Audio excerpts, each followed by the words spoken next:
Course, Matt. And good evening, folks. It's Enforcer Matt, and welcome back to day 1568 of the Breaking News Streams. And right now, we have absolutely massive news coming out of Iran. We are seeing that U.S. forces have launched overwhelming strikes against the Iranians along their coast, and also we're even hearing about air defense fire inside of Tehran as well. And right now, Iran has just closed the Strait of Hormuz completely, and they've started attacking ships literally all over the Strait of Hormuz. So it's pure chaos right now, and it's a lot to cover, but it's good to see you all once again. And of course, we're going to be covering the breaking news as it is unfolding live on air after we have been able to hear that the United States Armed Forces have conducted significant strikes along the entirety of the southern coast of the Islamic Republic of Iran. And at this moment, the Islamic Republic of Iran has now announced a complete closure and blockade of the Strait of Hormuz and has attacked two commercial vessels near to the area at this moment in time. We've also been able to hear of significant developments and statements from the U.S. government over the course of the day, including a wide variety of different statements, including statements that diplomatic solutions have not been completely exhausted, at least at the moment, but also additional statements saying that the Iranians will be striked hard as they have not been able to make a decision yet and should be punished for their lack of decision-making abilities.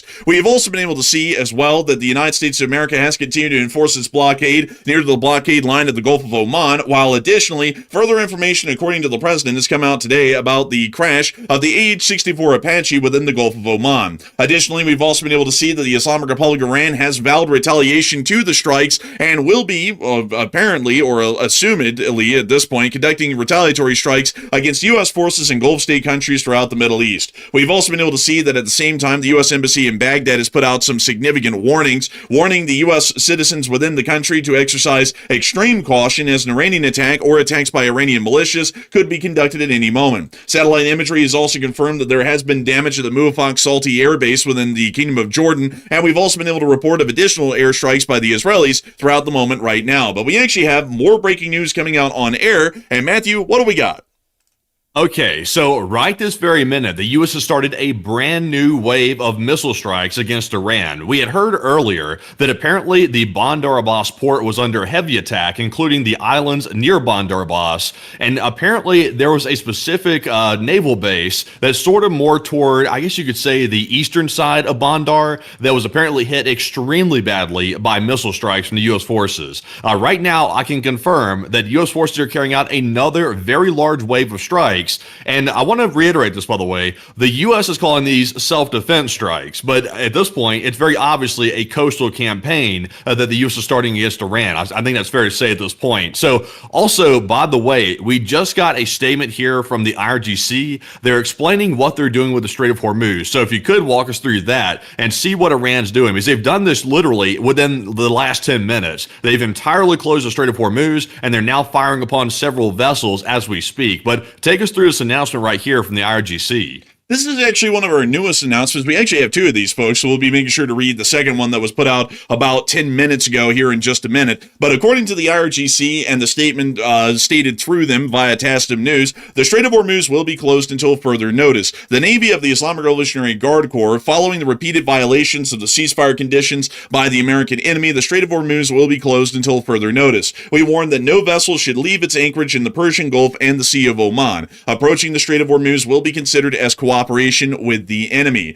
We also were able to get an additional, somewhat lengthier appearing statement just a little while ago earlier, where we were able to see that there was even further elaboration on this statement, which we were able to see here from the central headquarters of Hazrat Khatam al-Anbiya, the PBUH. From this moment, due to insecurity in the region, the Strait of Hormuz is declared closed for the passage of any types of vessels, including oil tankers and commercial ships, and any passage will be targeted. Following the criminal aggressions of the American enemy and considering the beginning of attacks by that country's invading army on some areas in the south of the Hormuzgan province, from this moment, due to insecurity in the region, the Strait of Hormuz is declared closed for the passage of any type of vessel, including oil tankers and commercial ships, and any passage will be targeted. The U.S. claim regarding the passage of a ship through the mentioned strait is denied, at least according to the IRGC at the moment. These two statements largely appear to be showing us that the Islamic Republic of Iran is now enforcing an absolute and complete blockade and closure of the strait, which I do generally have to tell you has already been in place for months at this point, as we've not really seen any commercial tankers to speak of, and if any have made it through, it's exceptionally rare,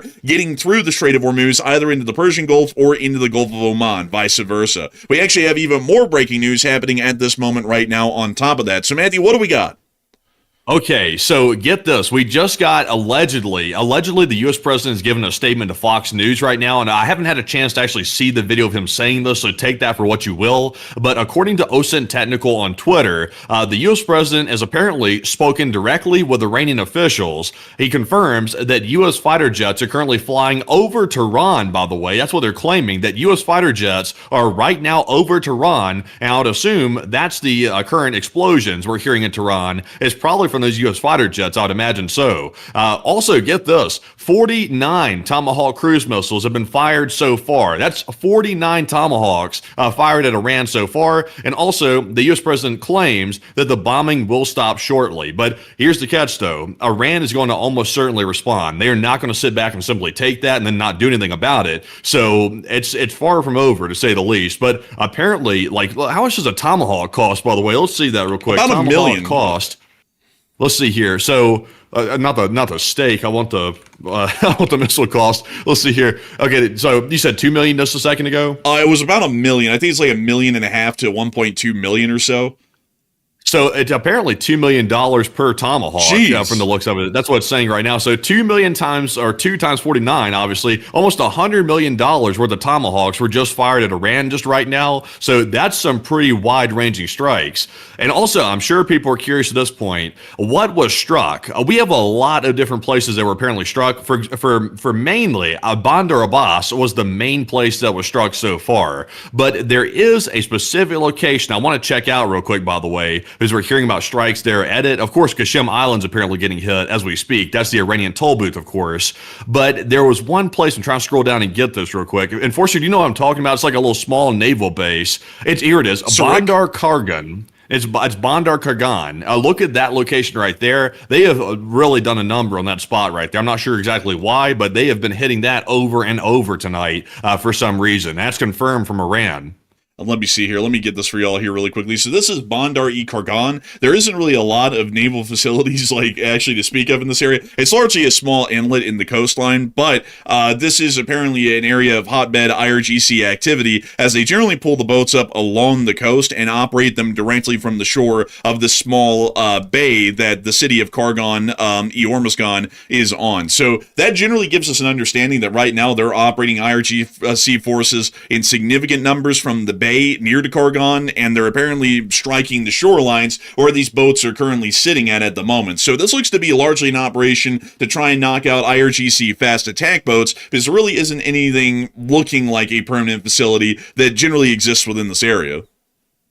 Yeah, it does seem like it at least. So honestly, I'll put up a poll here in just a minute, by the way. But in my opinion, this seems like the start of a coastal campaign because we actually got pre-warning about this attack before it was going to happen. We heard about, I would say 4 hours ago, with the U.S. president sitting in the Oval Office. He was saying that they were going to hit Iran very hard tonight. And then we heard the Secretary of War come out and also repeat the same thing. So they actually gave warning ahead of time they were about to do this. So for once, we actually had kind of a notification about it. But here's the catch, though. Are they simply doing self-defense strikes, like the U.S. claims, or is this a coastal campaign? And I would say it sounds to me like a brand new campaign. They're trying to frame it like a self-defense for legal reasons to avoid the war powers issue, but it seems to me like they're purposely restarting the conflict as of today.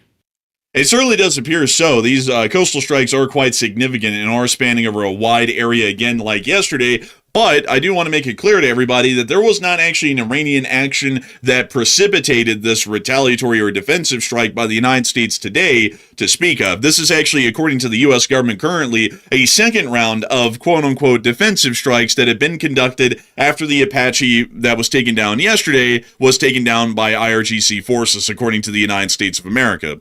We actually been able to hear some additional detail about that helicopter, speaking of which, as the president recounted the story today as to what exactly happened, and I want to make sure to get the story in the greatest of detail that we can and tell it to y'all in an interesting form because it is one hell of a story. According to the President of the United States, the AH-64 Apache attack helicopter that crashed Tuesday was protecting ships in the Strait of Hormuz from Iranian drones and missiles, a senior U.S. official stated. The two pilots escaped from the burning helicopter after it hit the water, getting out only seconds before it sank.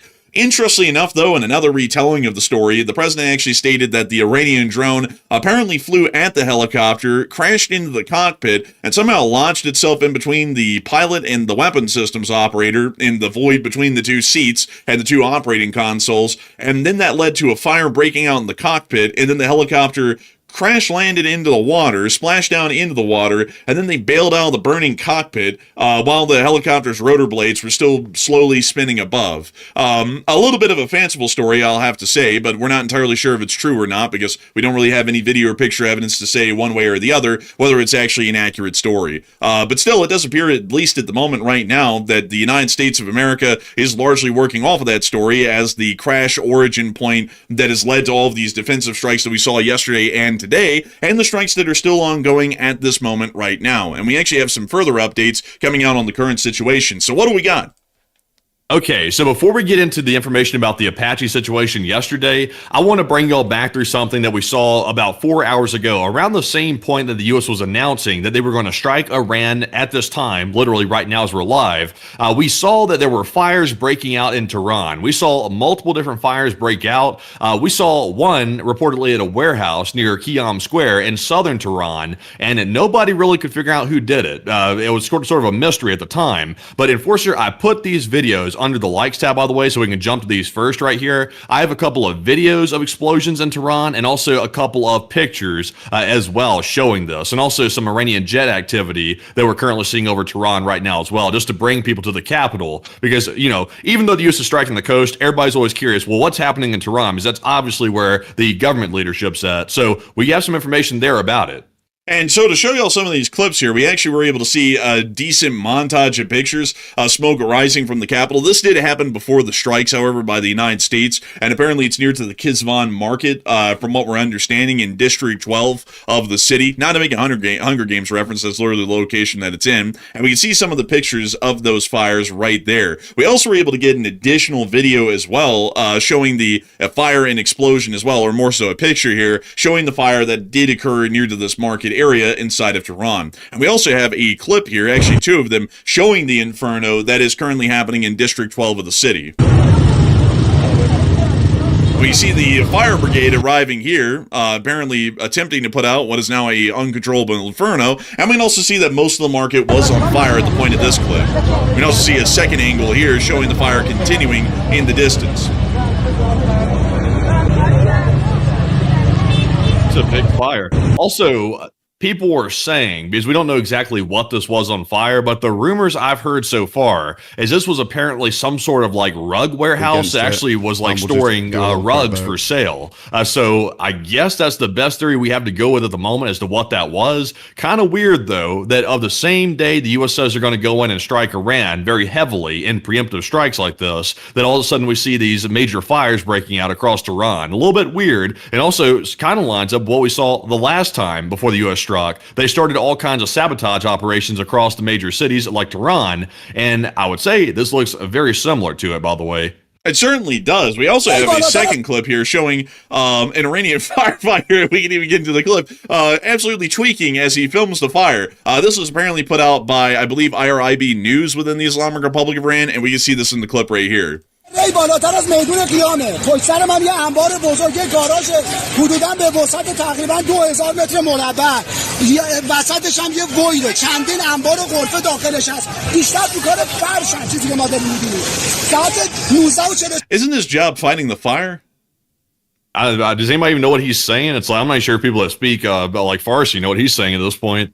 Yeah, I would have to say, I do have to say, I understand why the guy's tweaking out. I mean, you know, carpet and rug factories in Tehran are generally considered to be strategic assets of the Iranian Air Force, and it does appear that, unfortunately, they will be losing a significant factory to produce further rugs and carpets for the Iranian Air Force, which is always a great misfortune to be able to hear about. But moving us on out of that, we did get to see some jet activity over Tehran as well in this clip right here, which appears to be showing a flight of Iranian aircraft over Tehran, most likely F-4 Phantoms. Or MiG-29s. Actually, I don't think it's that, actually. I just got another video that just came out just a second ago that shows an Iranian F-14 Tomcat landing at one of the air bases in Iran. It's believed to be that the Tomcat was over Tehran's airspace as a short while ago. So it looks like it might have landed. It might have taken back off. Maybe it was just going to refuel or something. But it looks like the Tomcat's still alive. I thought those were destroyed. I thought they were all destroyed as well. Apparently they have 1 or 2 left. They only had about 30 of them operational. I think actually it was around 25 before the war started, and a decent amount of those were confirmed to be destroyed down in Isfahan. But weirdly enough, it looks like we actually have a clip here showing one of them surviving. Yeah, that's an F-14 for sure, so that's actually pretty wild. I didn't even think these survived the original Israeli strikes, but apparently they have a few left. It won't do them any good anyway. Also, the U.S. president, according to what we saw from OSINT Technical, is claiming that U.S. fighter jets are currently over Tehran. So, you know, if the Iranians have their fighter jets currently airborne, which we saw a video apparently showing that, then it's like, how are the U.S. fighter jets and the Iranian fighter jets not getting in dogfights with one another if they're encountering each other in the sky? I have a feeling that claim is probably a little bit of a distant, far-fetched claim, because if that was the case, the Iranians would probably be trying to actively engage the U.S. aircraft, unless they're F-35s and the F-14 isn't able to detect them on radar. But we actually have more breaking news coming out at this moment as well. So, Matthew, what do we got? So we have some breaking news of a different variety right now. It looks like Iran has come out specifically to debunk, or at least allegedly debunk, the president's statement to Fox News, apparently. IRIB News, which is some Iranian state organization or something like that, is coming out here and quoting a senior official saying that the U.S. president's false claim about contact with Iranian officials is a cover to avoid war against Iran. So they're saying it's false. I don't know about the rest of it. That we're already in a war with Iran, so I'm not sure what they're talking about with that. But they're saying that the claim is false, that the U.S. president was in contact with Iran, which I would say, like, to say that they're in contact with Iran, it's a little bit weird considering that they're attacking right now. It's usually not the time that you'd be in contact with the enemy like that. So I don't know. Like, it seems like a far-fetched claim to me that they were in contact in the first place. But Enforcer, what do you make of that? I would say that it's probably a bit of a far-fetched claim. Once again, I don't really think that's the case, and I really think that at this point, there's probably no diplomatic talks going on in the background whatsoever between the Iranians and the United States, because all the actions publicly appear to show, at least in the direct militant actions that both sides are taking, that there really can't be any significant talks on peace deals or negotiations, because they're probably just busy trying to continue to keep the tensions down and stop each other from going completely back into a full-blown conflict at this point. So I would have to say it generally sounds far-fetched to me as well. Yeah, I would say it sounds like it, certainly so. Also, by the way, I just want to say this like real quick. Sadly, I am not able to really respond to people in the chat tonight very much. I'm trying to keep up with so many different sources. So if I miss your message, I'm not purposely ignoring you, by the way. Just to let you know that up front, by the way. So I hope to be able to answer y'all's questions in just a second. But right now, though, I am currently on the prowl for breaking news that's coming out. It's coming out left and right, and I'm trying to source through the biggest stuff. And right now, we actually have another one that just came out. CENTCOM has put out one of their infamous fact checks, which turns out to be more like fantasy checks these days, I would say. So here's what they say. You can go ahead and pull this one up. I just reposted it. The claim by CENTCOM, or not by CENTCOM, the claim by Iran was this. They said Iran's IRGC Guard Corps claims that the Strait of Hormuz is closed. They said, truth, commercial ships are continuing to transit in and out of the Strait of Hormuz tonight. But they're forgetting to mention that they're also getting hit with big-ass missiles. I'll just put it that way, since we want to get all technical with it. Iran is launching missiles at ships. So while ships are trying to transit through, which is already difficult enough because Iran has fast attack boats in the Strait, they are getting hit with missiles. And Iran's already said they've attacked at least 2 of them, and we could be seeing a third here very shortly. So that's CENTCOM with their famous fact check coming out right now. But Enforcer, what do you make of that? We don't even see any commercial ships in the Strait of Hormuz still. On any sort of public AIS transponders. It doesn't appear that anyone's going through the strait. There is one vessel, though, this one right here, the No Buyers, or as it's called, the Kaiser, which has a destination of no buyers at the moment, which appears to just kind of be meandering around on the very edge of entering the Strait of Hormuz, but hasn't entered it. But we're not even seeing any ships transiting through the strait, and generally, we haven't seen any ships go through the strait in months. We've seen maybe 1 or 2 of them in very rare instances succeed in making it through, but we haven't been able to see a single one of them make it through on public transponder data. So generally largely not believing that the strait is open for business, because also, much like we just heard a little while ago, the IRGC is striking vessels that were even attempting to get close to the Strait of Hormuz, and those vessels have already put out public distress signals that we were able to report on a little bit later on during the show that happened just a little while ago. So I would generally say the claim is somewhat outlandish once again and largely not factual. Also, by the way, we have another statement allegedly from the United States president. You're going to get a kick out of this one. The U.S. president has allegedly told Fox News that he will bomb the shit out of Iran tomorrow night if they don't sign the deal. That's tomorrow night, by the way. They're already bombing Iran tonight that we're covering right this second. He's saying tomorrow night they're going to bomb the shit out of Iran. So apparently it's going to be worse than tonight. So at this point, it is really hard to call this self-defense strikes. Very hard to call them that, especially, and once again, it's being reported by Ocean Technical on Twitter, and that sounds to me like they're ready to go. It sounds like the patience is finally worn out after all these weeks. It sounds like the U.S. is finally done with the situation for the most part. But they also say a deal is close, so leave the door open for some tomfoolery because they say a deal is close, but they say they're going to bomb the shit out of them tomorrow. But Enforcer, what say you? Well, that ceasefire sure do be raging across that Middle East. I'm God. Like, man, I don't even know what to make of that at this point. Sounds to me like they're not making a deal and they're trying to threaten them to even get them to talking probably at this point, because they're not talking to the United States actively, at least from what we know. So that appears to once again be continuing off of those sorts of statements and ideas that we've already been able to hear. Speaking of which, we have been able to see that additionally another statement was made today, and I've got to say that this one was probably one of the more interesting ones that we were able to hear, is that the president stated the following about the situation with the Hormuz and the blockade earlier on. Last month, I directed our great U.S. military to execute a secret mission to support oil tankers and other commercial ships through the Strait of Hormuz. Today, I'm pleased to announce that this effort has resulted in more than 100 million barrels of oil making its way through the strait and into the open market. More than 200 commercial ships have safely traveled through the strait. This wildly successful effort is because the United States of America controls the Strait of Hormuz,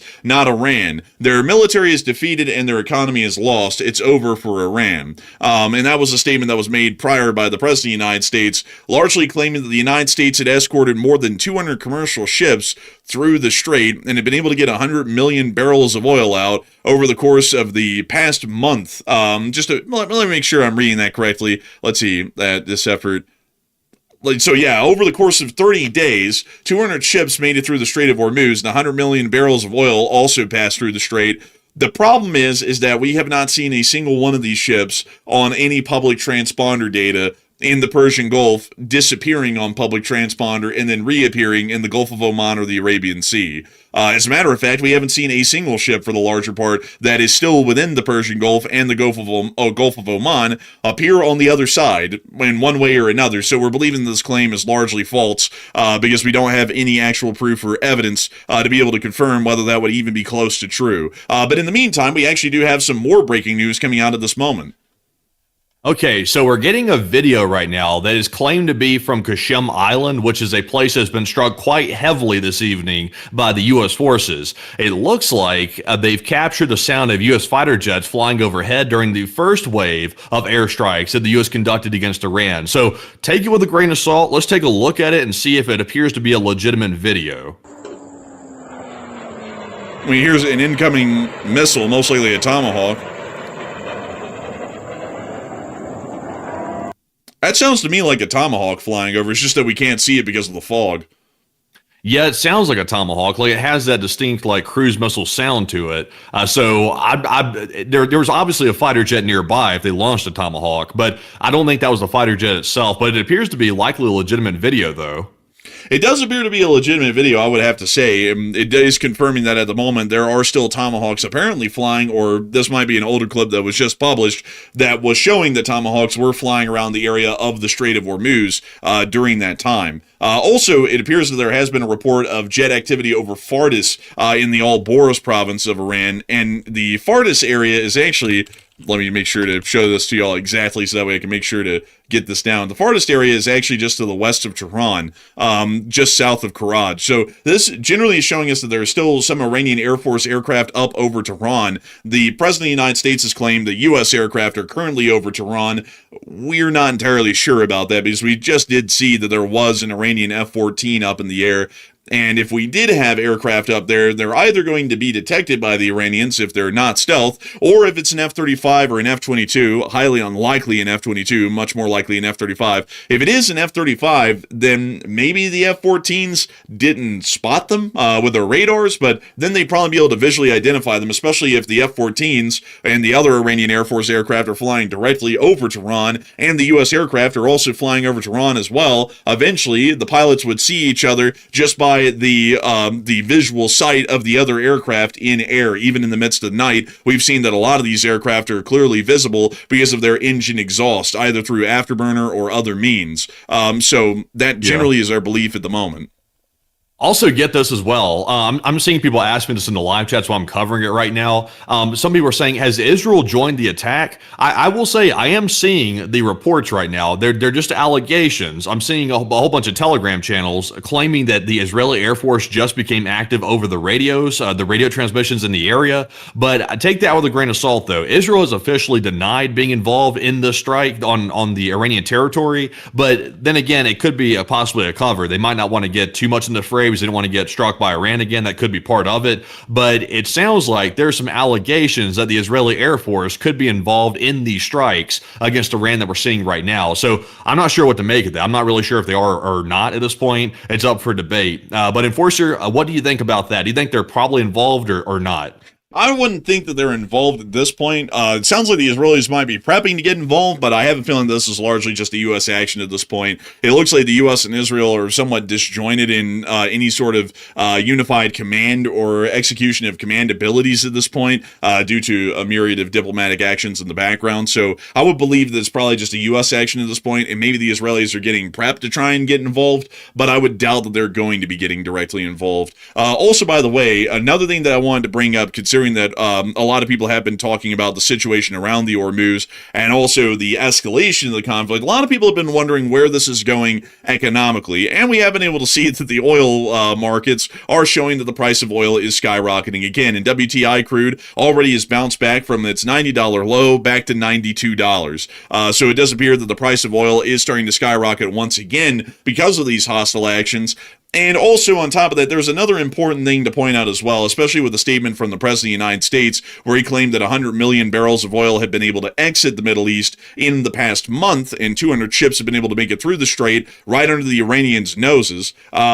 Generally, we don't believe that that's the case, because when we look at the U.S. Strategic Oil Reserve, it doesn't really appear at all at this point that there has been any stoppage of a hemorrhaging of oil out of the Strategic Oil Reserve. This is the U.S. Energy Information Administration's website, which is a government website which keeps track of this data and publishes it online for the entire nation to be able to see. This giant draw right here from the Strategic Oil Reserve was right at the beginning of the war in Ukraine, when the Europeans sanctioned the Russian Federation for their invasion of Ukraine, and they started to send all of their oil tankers to the Middle East and the United States to be able to get oil. For that reason, the President of the United States during that time allowed for the release of a large amount, millions of barrels of oil to the Europeans and their purchase orders, so that way the Europeans could stay afloat until they started to rearrange their supply routes. Their supply routes were then completely diverted mostly to the Middle East, and now we're seeing that at this point in time right now, once the war started, there has been a weekly hemorrhage of oil from the Strategic Oil Reserve in the United States,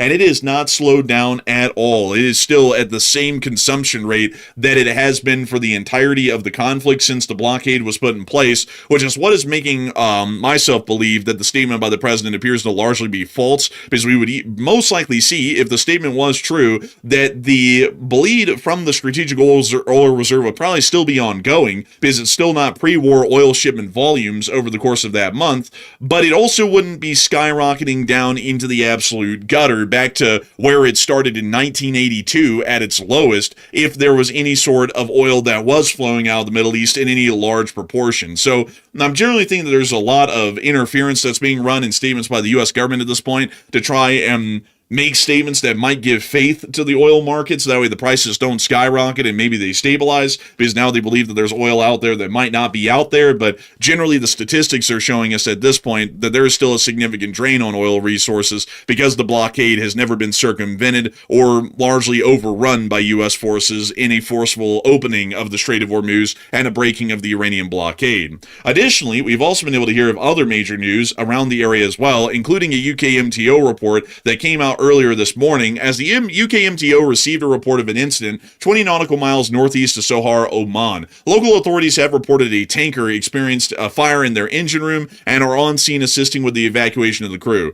The vessel is reporting 1 casualty and 2 crew members missing, and no environmental impact has been reported. This appears that it may have possibly been an Iranian attack, although there is not a report of a projectile hitting the vessel.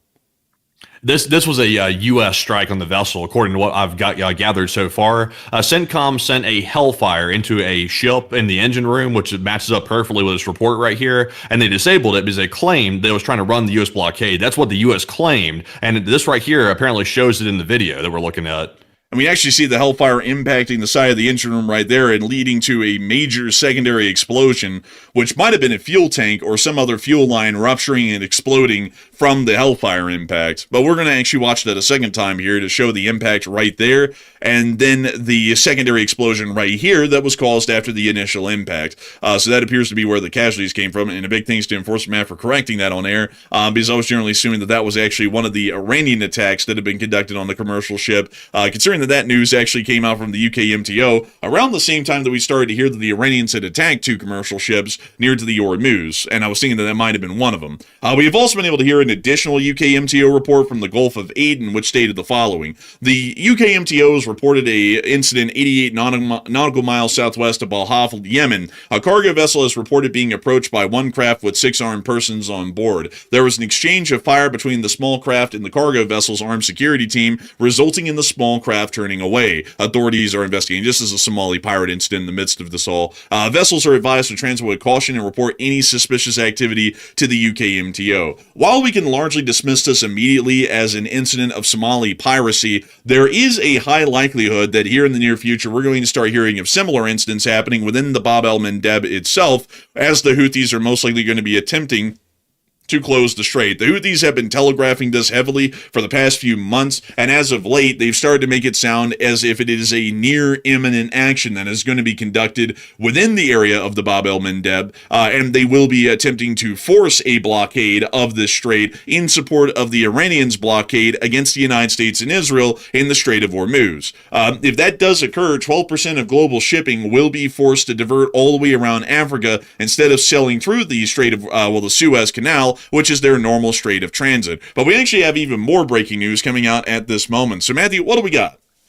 Okay, so right now we are getting the first rumblings of an Iranian response to these attacks on Iranian territory by U.S. airstrikes. We are currently getting word that apparently Iran is once again denying the U.S. claim that the U.S. president spoke with top Iranian leaders to end tonight's bombing or had any message exchange regarding a ceasefire. Iran's calling those talks a pure falsehood, and they're saying that Iran is currently delivering a decisive response to the U.S. attacks. And they've gone a step further. Iran's Qatam al-Anbiya, if that's the way you say it, I don't know, but that's their central HQ.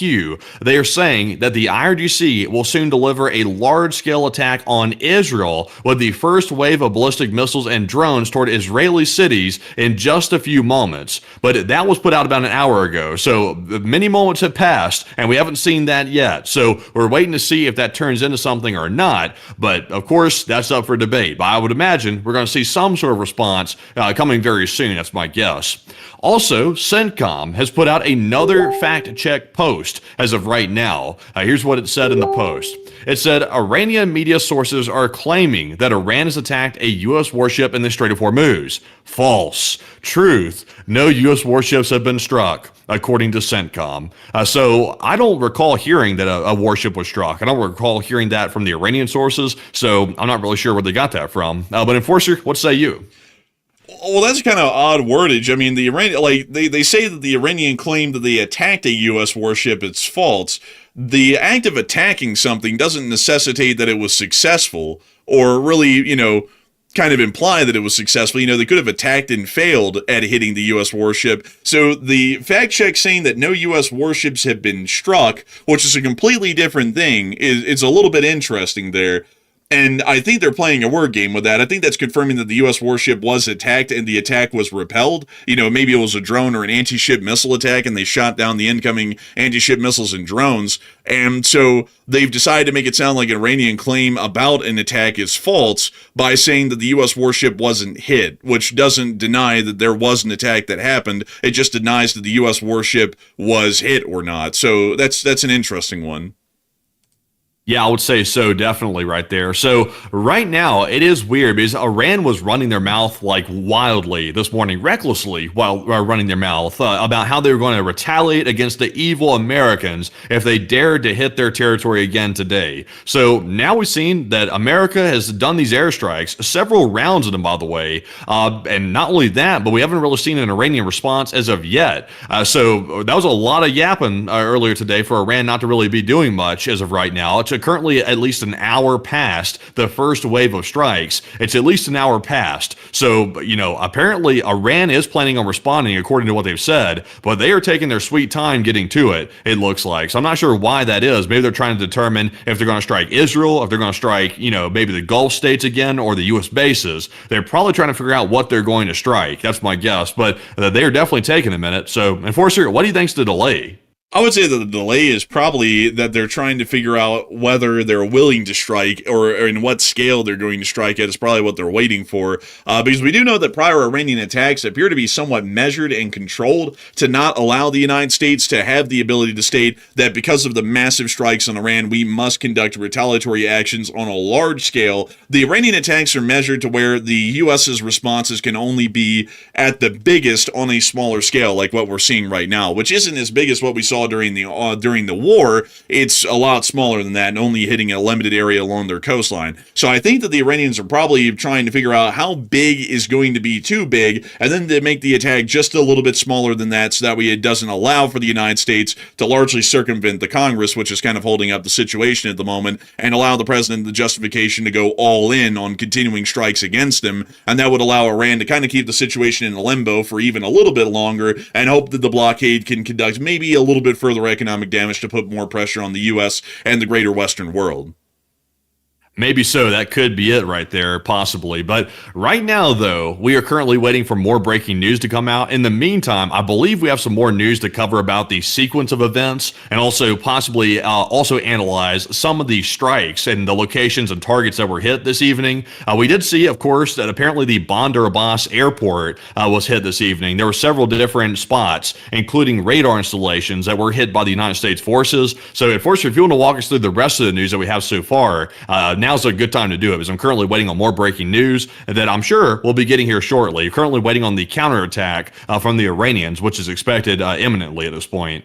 And so we are going to cover the sequence of events that has happened over the course of the day that led up to the strikes that we've been covering on air at the moment. And we have been able to see that earlier in the day, the President of the United States was announced an intention to bomb the Iranians. And according to a statement by the Secretary of Defense, he stated to reporters that CENTCOM will be busy tonight because they're going to hit Iran hard. They're going to have tap, tap, tap bombs dropping on key facilities in Iran. Additionally, we then were able to hear another statement, this one coming from the President of the United States, where he said that he held a Situation Room meeting in the afternoon to conduct potential strikes or future strikes on the Islamic Republic of Iran. One option that was discussed was a large strike campaign, short in duration, aimed at convincing Iran to change its position in the negotiations. But this statement by the president largely is giving us the idea that the Islamic Republic of Iran was not hours away from making a deal. If anything, they're very far away from making a deal, and the U.S. is hoping that by bombing them a little bit more, they'll encourage them to see it the U.S.'s way and maybe agree to the deal for that reason.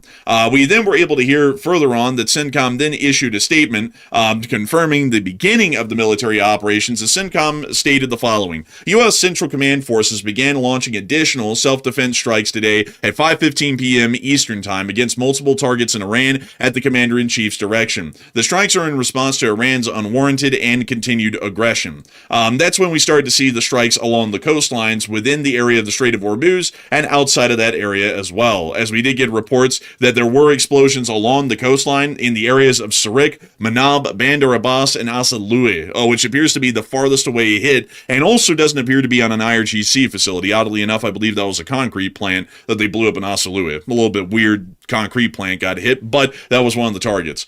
We have additionally been able to hear that according to the IRGC, there was some sort of a clash at sea that was conducted between Iranian and U.S. naval forces, although we don't really know a lot about the details on that, whether that actually happened, and what forces from both sides were involved in this alleged skirmish that happened somewhere within the strait. Additionally, strikes were also reported out of the area of Kishem, which has been a heavily hit target in the past. Unfortunately, folks, I would like to give you a lot more analysis, detail, and depth on exactly what was hit within these areas, but there isn't really a lot for us to work off of. The U.S. has not really published a lot of statements or footage of their own to be able to show us what these strikes are and what kind of damage they conducted. So beyond us being able to say that the U.S. hit something, we really can't extrapolate much farther on it than the scope of how wide the coastline area was that they hit, and that there are highly likely IRGC targets getting hit below in these areas, but outside of that, there's not really a lot more for us to be able to say. We also were able to see that within the area of Asalua, there appears to have been a petrochemical plant that was hit within this area in the Bushehr province, and that appeared to be the scope of the U.S. strikes that have been conducted so far. A pretty significant amount of strikes, about as large as yesterday's strikes, but just a little bit smaller. Y'all can actually see the very perimeters of yesterday's strikes right here around the area of Bandar Kargan or Bandar Kangan right here, and you can also see the very perimeter of it to the east out here at Bandar Ijask, which were the absolute peripheries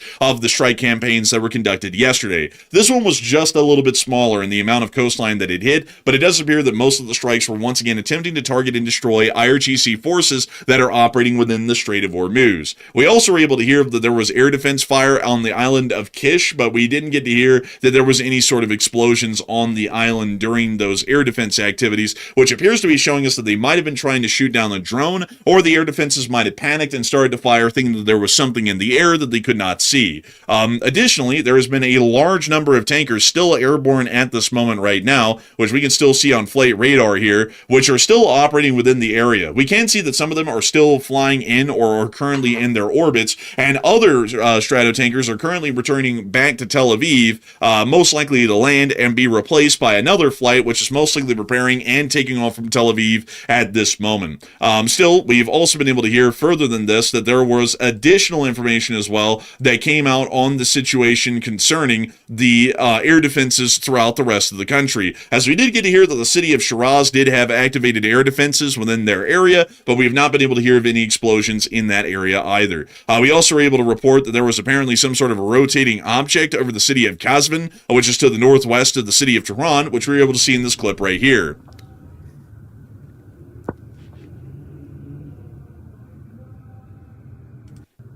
We were also able to see within the Tehran area that there was anti-aircraft fire that was also reported within this area, but once again, we don't really have any footage of it, and we really don't know exactly what was going on within Tehran, as we've not been able to hear of any direct strikes against the city. There was also an additional report of anti-aircraft fire that came from Western Tehran, corroborating the first one, showing that there was anti-aircraft fire over most of the interior of the country and its major cities, but we really didn't see any per se major strikes that were being conducted on any targets further on than the coastline. It appears that all U.S. strikes were being conducted on the coast, and that was about it. Additionally, we also were able to see...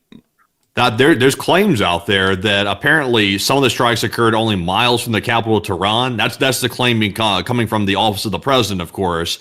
So we don't have any visual evidence to back that up. I will say I did see apparently there was some type of explosion that took place inside of Tehran outside of that fire that we saw earlier today. So it is possible that maybe U.S. fighter jets or some sort of munition struck inside or near the capital, but we don't have a whole bunch of corroborating detail about that right now. So it's just kind of a claim, and it just kind of is what it is.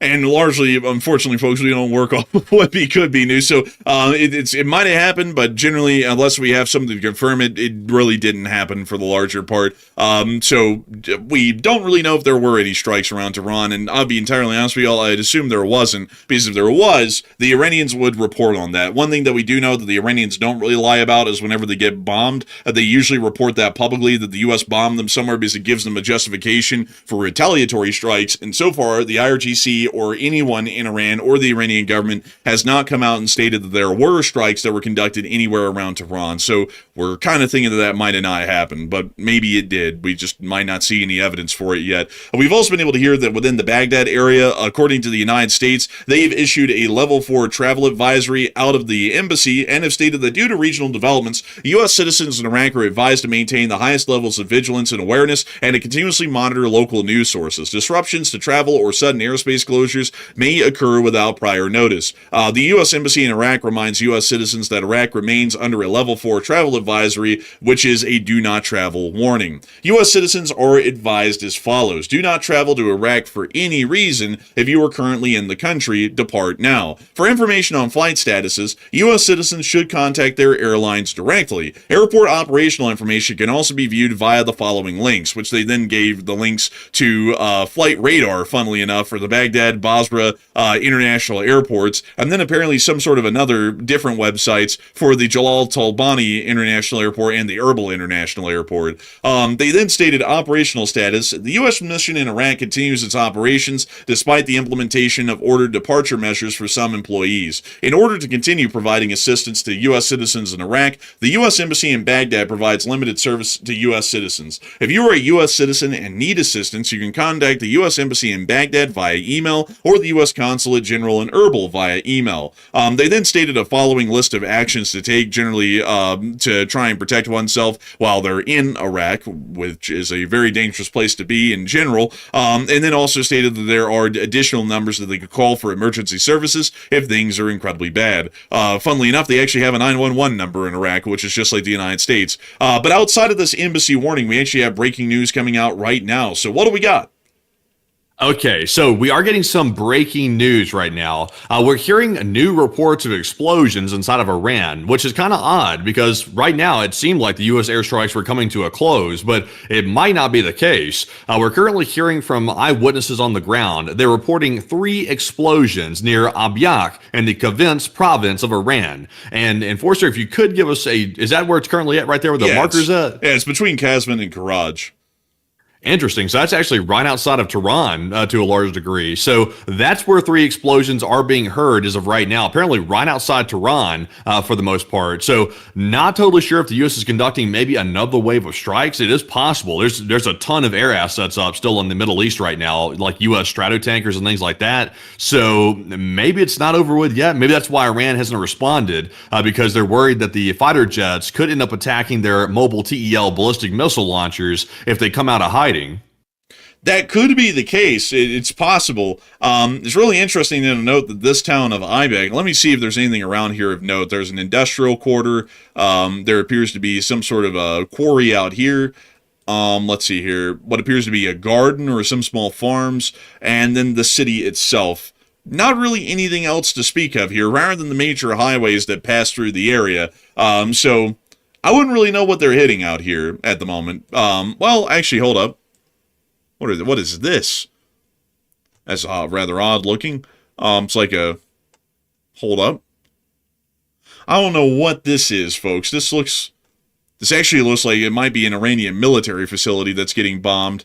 Because they do have, quite interestingly enough, what appears to be a motor pool here, and also what would look to be a barrack structure. Let me see if I can get something here really quickly for us. This is a housing complex. Hold up. I think this is an Iranian military facility, so this might actually be where the strikes are coming from, is right near to the highways and the interstates in what appears to be a military facility spotted right here on the map. So it looks to me like that might be the target that's getting hit. Not entirely sure, though. We're still trying to hopefully find that one out.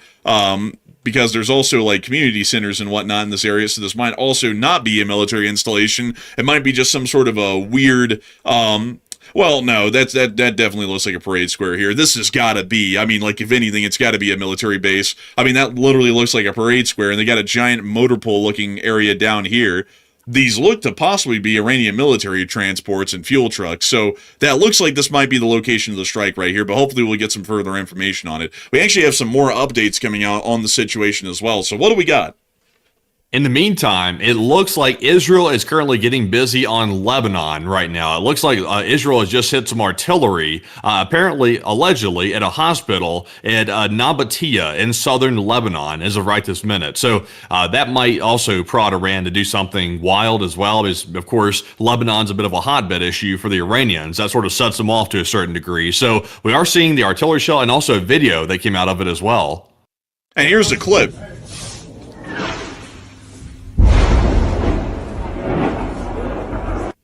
We actually hear the shell flying in and hitting something out of frame, but we can still hear the sound of the explosion and the strike somewhere around Nabatea in Lebanon. So hopefully we'll be able to get some evidence and videos of the hospital itself if that did occur, as this is the town of Nabatea, and I believe that this would probably be one of the hospitals that could have been hit within the area. This is the Nabi Berri Governmental University Hospital of Lebanon, and we also have over here the other hospital, which is it's in Arabic. So unfortunately, I wouldn't be able to pronounce that one. So if the geolocation is correct that this hit a hospital, it looks to be within central Nabatea, which is a somewhat major settlement or city within the area of southern Lebanon, north of the Litani River, however. So we'll try and get some further information on that. But the Israelis do appear to be continuing their armed campaigns inside of southern Lebanon in the region. So we'll be watching those with interest during the show and seeing if anything comes out of that, or if any Iranian statements come out after these strikes that are currently being conducted right now.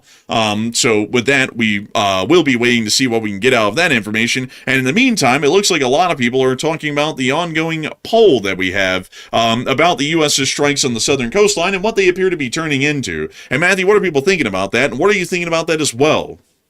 Okay, so let's address the poll. About 5,000 people have voted on it so far, and the question was, do you think that the U.S. is starting a coastal attack campaign on Iran? And because, of course, the U.S. is still claiming that these are self-defense strikes, but there was no catalyst that led to this event today. So, by definition, these are preemptive strikes, by definition. So, 77% said yes, a coastal attack campaign is beginning as of today, while 23% said no.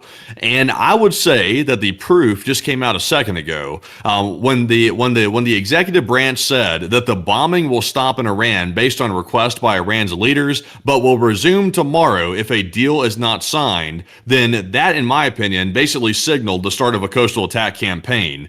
So it's designed to put pressure on the Iranians. That's the main purpose of it. But there's also a secondary purpose as well. If the U.S. has to go back to war, the first thing you'd want to do is take out the coastal defenses, take out the radar installations, and all the missile launchers that Iran has on the coast. So that way, if you launch an operation to retake the Strait of Hormuz or retake an island or take an island in the Strait, that way Iran can't try to hit your forces when they try to land on an island like that. So it's dual pronged, but mainly it's about pressure. It's about getting the Iranians to sign a deal. But when you deal with the Iranians, this tactic here is not going to make them sign a deal. It's going to make them double down and also commit to being martyrs, essentially.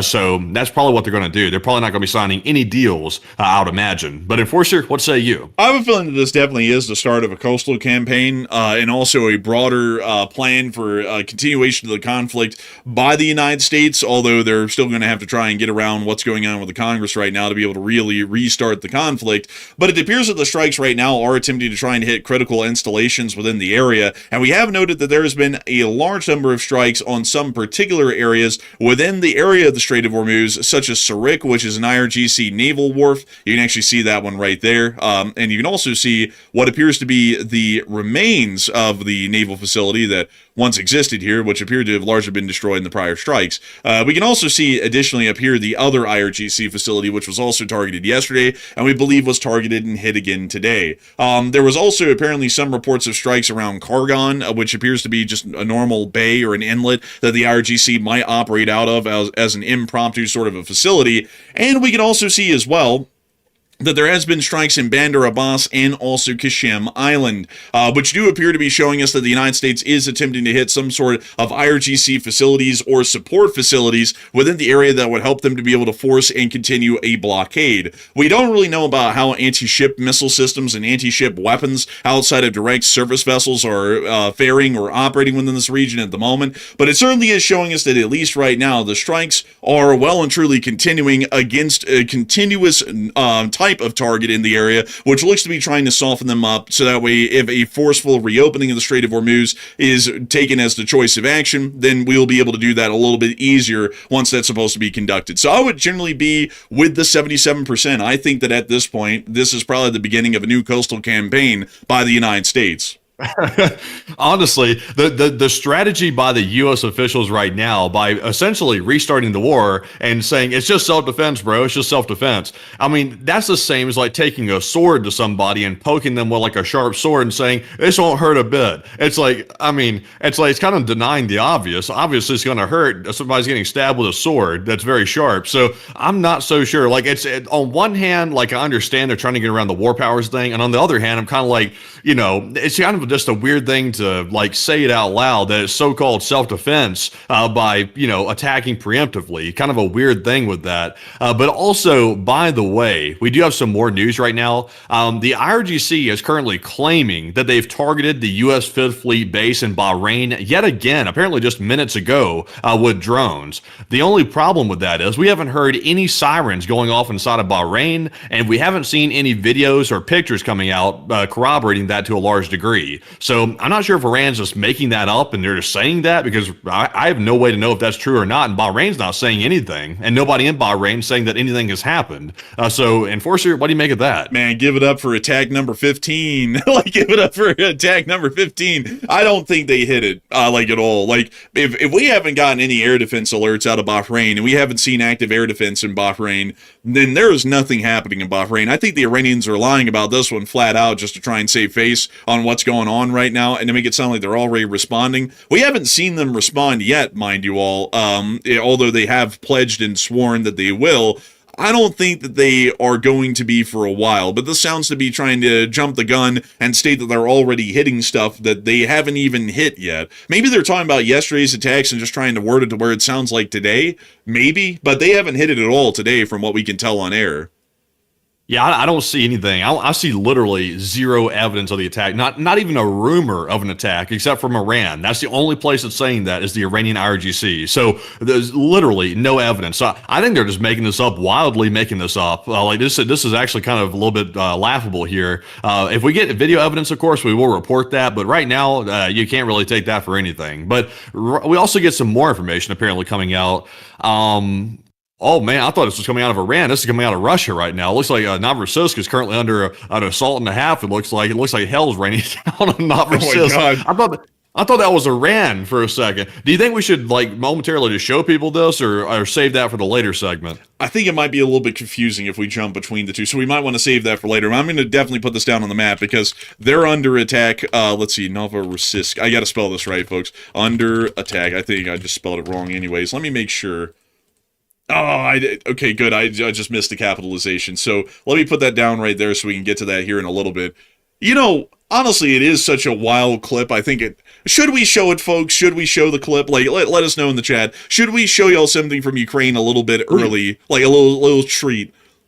I just give, it's a short video. Like, by the way, folks, just to preface this so that we were not confusing the hell out of people, we're covering Iran, but this video that we just got right now is so wild that we want to show y'all this real quick. It's coming out of Novorossiysk, Russia, which is a very critical naval port that Russia uses, and they have a lot of warships based out of there. But the Russians are fighting for their lives, like no exaggeration whatsoever. They are fighting for their lives right now to try to save their ships. They're currently under a massive attack. So I say, it looks like the audience wants to see it, by the way. It's unanimous. Wild. Yeah, we need to show it to y'all. So here's the clip. This is coming out of the Vostochny Raion in the port of Novorossiysk. So without further ado, enjoy.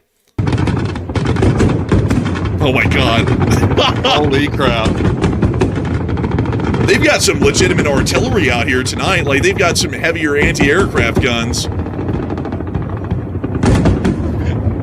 Oh my God. This is... Damn. They got a big one.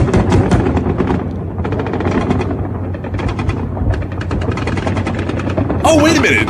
You can actually see one of them. They got a little rib down there with 2 machine guns on it, and they're firing both of them into the air. Yeah, I think they brought in some more artillery, but I don't think it's really helping them that much. But it's a lot more of a fireworks show, that's for sure. Yeah, let's keep watching. This is actually pretty wild. We don't see any spotlights either tonight. They're just firing into the air. Oh, we can finally see a spotlight now. I hear something in the background. I think that's the ship these guys are. Something just flashed out there in the distance, right? Let's see here. It was right. Let's see if we can find it.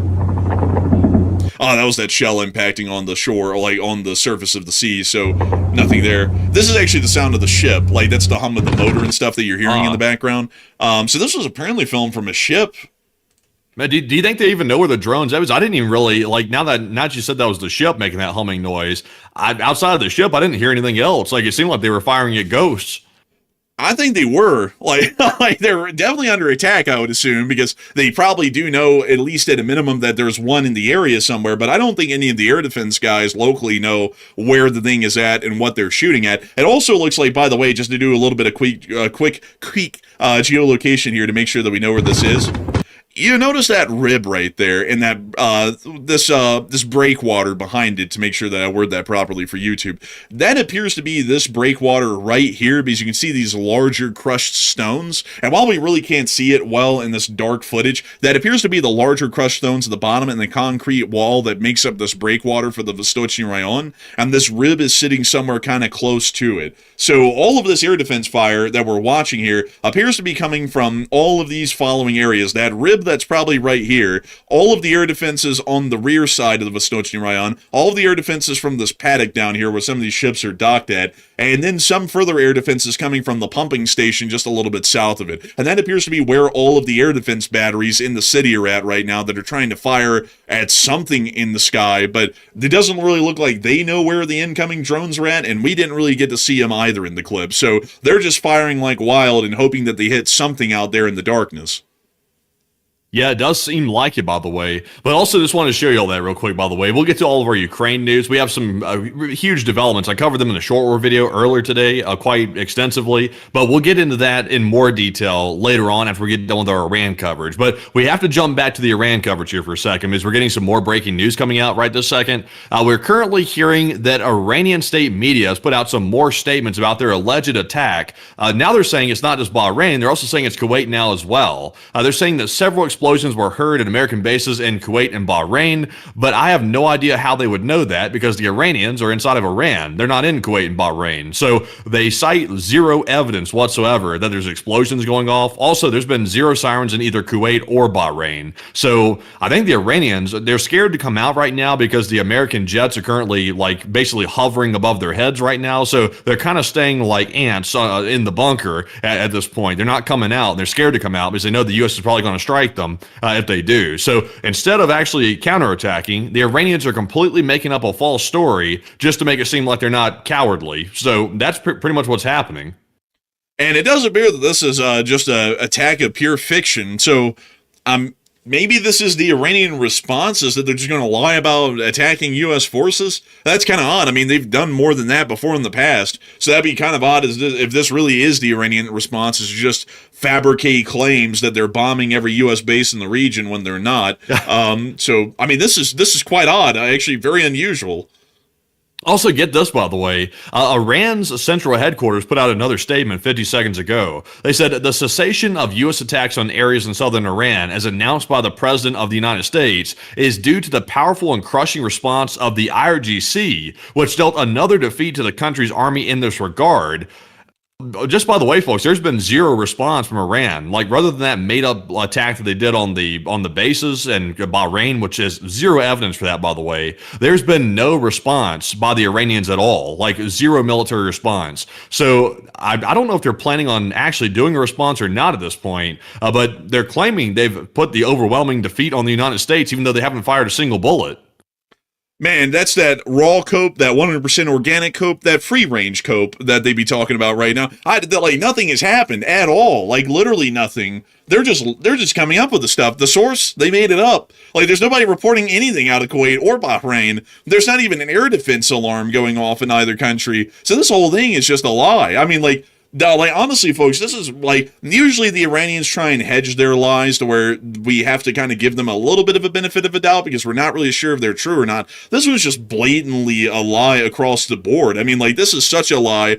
It's insane how bad this is. Like, there's no proof to any of what they're claiming right now in either country. And on top of that, we haven't been able to hear of any other updates, speaking of any Iranian launches out of Western Iran, which we'd usually be getting as well at this point. But right now we have even more breaking news coming out on air. So what do we got? Okay, so just as Iran announced that they had put the walloping on the U.S. forces and scared them off, 2 more explosions have just been heard near Sarik in southern Iran, which is the exact same place that the Iranians were claiming they put a smackdown on the United States. So obviously, I think the U.S. just called their bluff, I would say the least. Right now, the U.S. is whooping their ass, I would say that. It looks like the U.S. is actually changing the equation for once, which I'm glad to see. And the Iranians are in hiding. They will not come out, and they're currently getting hit yet again from the looks of it. So the U.S. fighter jets are still actively firing on Iran. Even right now, they're still firing, which is remarkable because everybody thought it was over with, but apparently it's not. Apparently it certainly isn't. It looks like the U.S. is actually still continuing strikes, and it really begs the question how long these are going to be going on. Are these going to be going on all night until tomorrow in the middle of the day when they supposedly restart them for a second round of, well, actually a third round now of defensive strikes? I don't really know, because these seem to be going on for quite some time now, and we're getting reports of even further explosions in the Strait. It seems to me like they've taken the decision probably to try and actually forcibly reopen the Strait, but they're phrasing the entire operation as defensive actions, so that way it doesn't demand or require a War Powers Resolution Act vote in the Congress, in the House and the Senate, that might actually limit the president's abilities to continue any actions against the Islamic Republic of Iran without an official declaration of war. So, a very interesting sort of development here, to say the least. Indeed. Also, I got to say this, folks. I got to see some people saying it right here. They're saying it looks like the president actually followed through with his word this time. I will give him credit. He actually followed through. Like he said this morning that they were going to hit Iran hard. And I'm not going to lie, I had my doubts about it. I even said that in the short video about a few hours back. I said, we'll have to see if this turns out to be true because, you know, sometimes things are said and then they're not followed through with. But this time, he's followed through with it. In fact, he followed through with it a lot more than I thought he was going to do. And now he's saying that tomorrow they're going to bomb the shit out of Iran again if they don't sign the deal. So, I mean, I would credit to where credit's due, I would say. It looks like they might actually finish the job. Hopefully they're going to finish it. Hopefully they don't like chicken out tomorrow and like back out of all their statements. But for right now, though, they're actually following through, which is a good sign. It is a pretty good sign. I'm pretty happy to see it, folks, because this is one of the few times we've seen the U.S. actually go out of its way to conduct some offensive actions against the Iranians to try and kind of move towards reopening the Strait, which is really the only action we can take at this point that's going to produce anything of value out of this conflict, at least in the current condition we find it in strategically at the moment. So, moving us on out of that bit of updates and news, we've also been able to hear, additionally, some other developments out of the U.S.'s statements over the course of the day, which have been pretty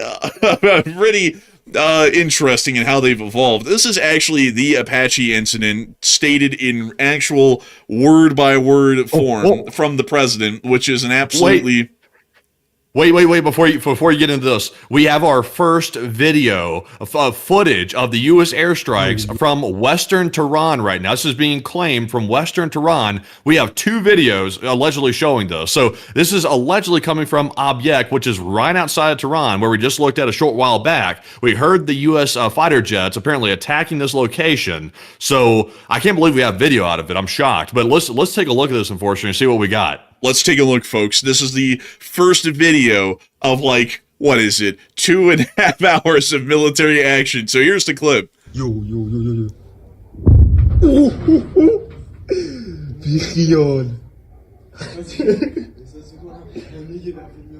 That sounds like Farsi. That sounds like a bomb. It sounds like Farsi and it sounds like a bomb. This is starting to look pretty legit. Oh, we got another one actually right here. Apparently they started another clip a little later. دارن میزنن عجیب دارن میزنن کرج و گاییدن جنگ شد ما تو باغ Oh, there's a second explosion.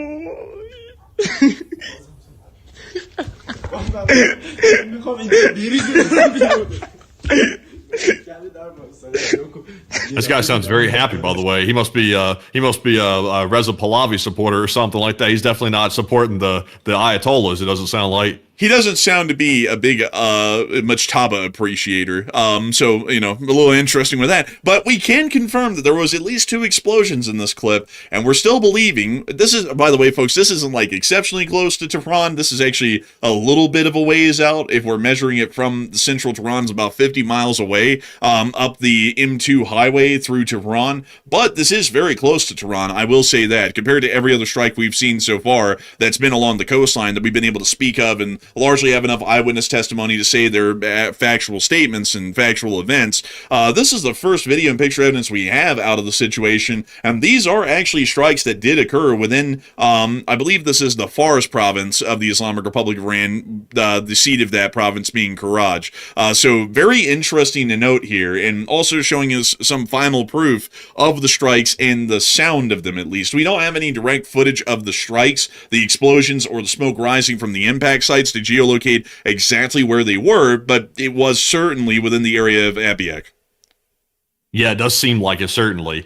Also, by the way, I see a lot of people were mentioning just a moment ago, they're mentioning, have you guys seen the F-14 Tomcat landing at the base in Iran? We did see that earlier, by the way. We saw that video of it landing. Apparently, I found out the location where it landed. That Tomcat landed at the Shahid Babai Air Base, which is the 8th Tactical Air Base in Isfahan, Iran, earlier today. That's apparently where it landed. It was providing aerial support near Tehran, from the looks of it, and then it came back, I guess, for refueling. So we did see it. We're still surprised that the Tomcat's even in service, because I could have sworn that we saw footage and videos of a lot of those getting destroyed. So they must have had one hidden away somewhere for good times. This is like the Twilight Zone. This isn't really like adding up, because the Israelis cratered this place, like in the armed part of the war just a couple of months back. I mean, they cratered every taxiway up here in the northeastern part of the airfield. They cratered the runways. They cratered the taxiways between the runways. They cratered everything. Like, generally, the damage was pretty significant to the point we thought the airfield would be unusable for a while. But if that footage is accurate, that's showing that apparently the Iranians have been able to get the airfield operational in a short amount of time, repair the taxiways. And not only that, somehow a couple of the F-14s survived what was almost an absolute strike to destroy every F-14 at the airbase. Because this is actually the very airbase that the Israelis hit back in the day to destroy what we believe to be all of the F-14s that were operational in Iran. So that's actually very interesting here, and it shows that the Israeli airstrikes were apparently not as significant and damaging as we originally believed, and there's apparently a few F-14s still running. But we actually have more information coming out right now. Okay, so the U.S. has launched some very big airstrikes. This I would consider this the 3rd or 4th wave of strikes, because we are currently hearing explosions not only in Sirik, which I reported just about 5 minutes ago. We're also hearing them in Abyek yet again, that we just saw the videos out of. We're also hearing them in Karaj and also Hashgard as well inside of Iran. So multiple different cities are currently getting struck right now, and we're also hearing that apparently the explosions in Karaj are being reported to be extremely loud, and they're also saying that there's been additional blast near the Payam International Airport and also near the Malard in the Tehran province. So it looks like several airports are possibly under attack as well that we're hearing about inside of Iran. So this is a pretty large series of strikes right here. So that's why I'm saying it's probably the 3rd or 4th wave that we're currently hearing about. And this is the Payam International Airport right here. This is a fairly small sort of a facility, but it does look like there might be some operational elements of the Iranian Air Force at this airfield, possibly, but I don't know that for certain. Interesting to note, though, that they would hit this airport, at least if that's the correct location that they've hit. So we'll have to see if we can get some further information about where exactly they hit on that airfield and what may have been damaged or destroyed. Additionally, we're also hearing that in the area of Meher Shahar in Karaj, which these names are getting absolutely ridiculous at this point. Oh, which is just up the street. There might have been some explosions within here as well. mostly civilian buildings, so I'm not really sure if that's accurate. Maybe they just heard the explosions down the way at Payam from the area of Meher Shahar, and then they reported that. But there does appear to be a decent amount of explosions. It does appear that the president's statements are actually now correct. Maybe a little bit premature, because we didn't hear of these strikes at that time. Now we're finally hearing about them, but there does appear to be U.S. strikes happening around the area of Tehran. So we actually have more news coming out right now. Okay, so I have a theory as to why we're seeing the third or fourth wave of U.S. airstrikes. We have just gotten word that Bahrain is now under attack. So it looks like the Iranian launchers came out of their hiding holes and they came out to launch missiles at Bahrain. And then we heard the strikes, the third wave, start on Iran by the U.S. forces. So what we could be seeing, now once again, I'm speculating here a little bit, so take it with a grain of salt. What we could be seeing here is the U.S. went back in because they were waiting for the Iranians to come out to launch their drones and missiles out of their hidey holes. They went back to hit the Iranians when they came out, and that might be why we're hearing about so many different airstrikes across Iran right as the sirens are sounding in Bahrain, because Iran just launched their attack. So we could be hearing about some pretty big Iranian casualties here soon. That's my guess right now. But Enforcer, do you agree with that speculation, or would you say it might be something different? And what part of the speculation in particular? About the part about the U.S. waiting for Iran to come out of the hiding holes, then hit them once they launch their attack on Bahrain and the Gulf states. That might be the case, or they might be conducting these waves of attacks because they're trying to conduct a retaliation, because considering that the alarms are being activated in Bahrain, these missiles had to be in flight for some time, and if they were launched, because we do know that a lot of them are launched from around the Tehran area, so we measure from here to Bahrain, assuming that the ballistic missiles are traveling at, say, over the speed of sound by several Mach, it probably took them about 15 to 20 minutes to be able to reach Bahrain, and that may be why we're starting to see the strikes happening right now, is that they're retaliating against the launchers and trying to hit them while they're running back to cover. Because once they fire, like how it works, folks, is that once they fire, that's really our best indicator to kind of know where they were at, is because they give off a significant flash that you can see with the naked eye once they fire and the missiles are on their way out, and that gives pilots that are operating in the midst of the night a giant glowing beacon that just lit up from the ground to know where the launchers were and where to hit them. So the launchers might have started to pack up, and they might have started to get back on the move, and that's why we're seeing that the strikes are happening all in these odd places to the west of Iran, like Abiyak, around Karaj and whatnot, because the launchers may actually be mobile on the road by this point and trying to return back to wherever they came from, and they're getting blown up while they're on the move. That might actually be what we're seeing.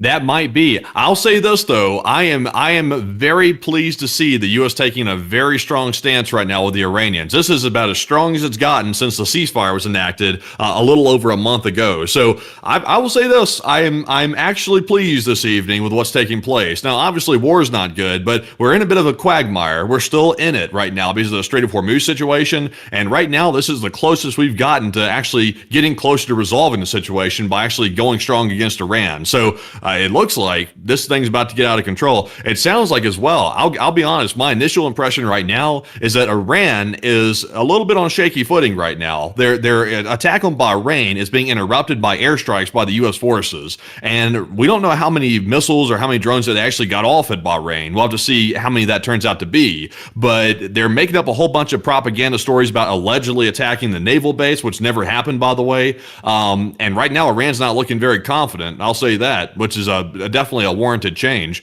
Yeah, they're certainly not looking too confident. And also, one thing that I have to say, folks, as far as the strategic outlook of what a priority target would be for the United States right now, if we're basically just getting back into offensive strikes and claiming that they're defensive to avoid a War Powers Act resolution, the priority targets for the United States Air Force and the United States Navy's air arm to target and destroy inside the Islamic Republic of Iran are the TELs, which stand for Transport Erector Launchers. Let me actually show y'all a TEL missile launcher here really quickly. I'll just show y'all a generic one so that we can give you all the concept of what they are. This is a North Korean Hwasong TEL, so this is going to be our stand-in for the explanation. These sorts of transport erector launchers are basically, in the missile sense, what a rifle is. The missiles are the bullets that these rifles fire. So think about it in that kind of a scenario when I explain this from here.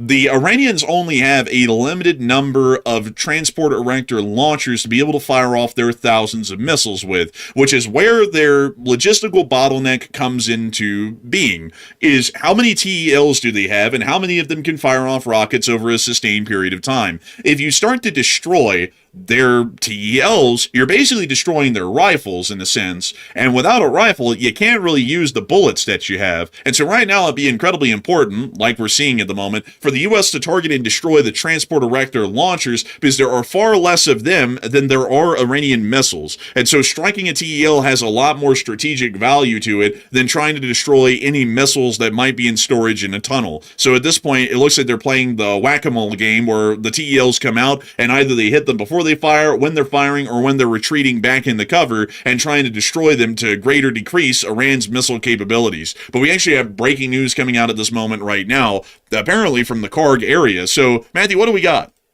Okay, so everybody get ready for this for a second, because we're getting some wild news. The breaking news is picking up a lot. Like, things are going down right now quite heavily. We've gotten a video of the explosions that have just gone down inside of Karaj, Iran, that allegedly struck near an airport near Karaj. So we have a video of that. Let's hear the explosions. You allegedly can hear them in the video, but let's see what's going on. That sounded like a bomb. It that was a very short video right there, man. I guess that was proof. That was proof that something went off. Very short, though. But I guess that tells us that there is explosions, at least one that we can hear in the video, coming out of Karaj, Iran. So let's hear that one more time, just for time's sake. Folks, this is like the Titanic back when they found it in 1985. We got to watch that one video by that one sub like 900 times. It's like, wow. It's like finally explosions. If that was near an airport near Karaj, that was this one, the Payam International Airport. Yeah, that's the reports that's coming out. They're saying that airport's being targeted right now by the U.S. forces, so it appears to line up with what we're seeing in the video, or at least hearing in the video. Also, by the way, we have some more details about the ongoing attack by Iran on Bahrain. Once again, we don't know how many projectiles Iran launched at that base, but apparently it's the Issa Air Base that's under attack right now. I'm not really familiar with that one, so Enforcer, can you show us where that's at, and also generally what is stationed there based on your knowledge, or we can even look it up? Well, let me go and look at this one really quickly to make sure. Okay, I know where this one is. Okay, let me go to it. So the Issa Air Base, I believe that's how it's pronounced, is down here at this bottom end of the Bahraini island. I generally don't believe that this one is used a whole lot by U.S. forces. I think I think the only way that they've used it in the past, at least for the United States, is that they would operate the P-8 Poseidon. So you actually see one here on the tarmac right now on the satellite imagery. But I don't really know a lot about Issa Air Base being used heavily by the United States. Usually the United States uses Al Udeid just next door in Qatar as one of the main air bases of operations in the Persian Gulf. But to quickly look at this, it does appear that the Bahraini Air Force actually does use a significant amount of the air base for itself, including the 1st Fighter Squadron, the 2nd Fighter Squadron, the 6th Fighter Squadron, the 5th Squadron, and the 4th Squadron, all being based out of the facility at Issa Air Base. It appears that the United States is operating in a very limited form historically out of this airbase. The largest peak point of U.S. operations in Bahrain at Issa Air Base was during the Gulf War in 1991. And since then, there's been quite literally no U.S. aircraft, at least in any large number, that are based or operated out of Issa. So outside of like some P-8 Poseidons, if they're hitting anything in Bahrain, and considering that we don't operate P-8 Poseidons from what I know out of Bahrain currently, they're basically targeting and trying to destroy the Bahraini Air Force right now. Interesting. So that is what's believed to be the target of this attack. Now, of course, we have not seen the interceptions yet. We'll get videos of that here in the next 5 or 10 minutes, I'd imagine. But we are getting, in the meantime, jumping away from Bahrain, the attack on that Gulf state right there. We're getting another picture, another piece of media coming out of Karaj, Iran right now that allegedly shows some of the smoke from some of the airstrikes right on the perimeter of Karaj. So, Enforcer, can you... This is a bit of a stretch to say, can you geolocate that? Because this is a very vague picture here. But what do you make of the picture? We can geolocate this, actually. We actually can. There's a way to do it.